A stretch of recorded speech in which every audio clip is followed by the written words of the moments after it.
শিক্ষক মহাশয়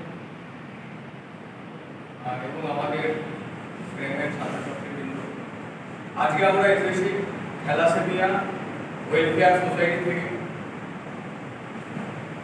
বিভিন্ন স্কুলে আমরা থ্যালাসেমিয়া অ্যাওয়ারনেস প্রোগ্রাম করে থাকি, কারণ এই থ্যালাসেমিয়া সম্পর্কে হয়তো আমরা অনেকে শুনেছি কিন্তু বিষয়টা জানি না, এবং না জানার কারণে আমরা থ্যালাসেমিয়া রোগের শিকার হচ্ছি।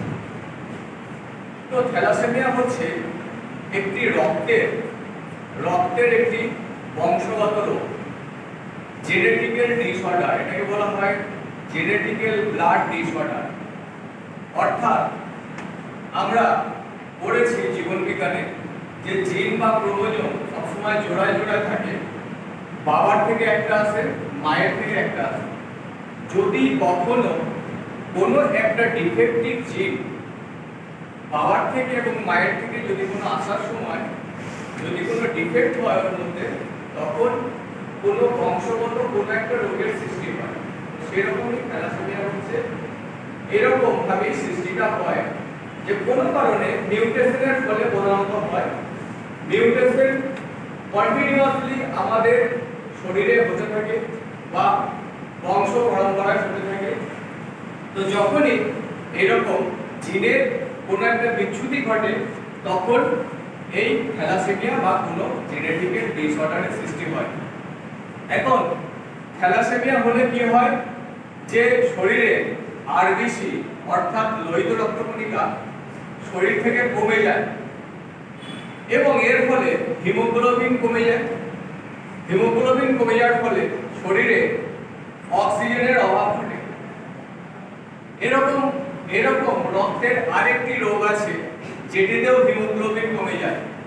সেই রোগটির নাম হচ্ছে অ্যানিমিয়া। অ্যানিমিয়াতে কি হয়, হিমোগ্লোবিন কমে যায়। কিন্তু থ্যালাসেমিয়ার ক্ষেত্রে এবং অ্যানিমিয়া এবং থ্যালাসেমিয়ার সঙ্গে যে বেসিক পার্থক্যটা আছে, সেটা অ্যানিমিয়াতে হয়তো ব্লাডটা তৈরি হয়, কোনো কারণে ব্লাডটা নষ্ট হয়ে যায়। যেটা আমরা জানি লোহিত রক্তকণিকা 120 দিন বাঁচে, কোনো কারণে সেটা হয়তো কম দিন বাঁচে এবং বারবার রক্তটা নষ্ট হয়ে যাওয়ার ফলে এটা হয় অ্যানিমিয়া। কিন্তু থ্যালাসেমিয়ার ক্ষেত্রে হয় ব্লাড তৈরি হয় না। যখন কারো শরীরে ব্লাড তৈরি হয় না,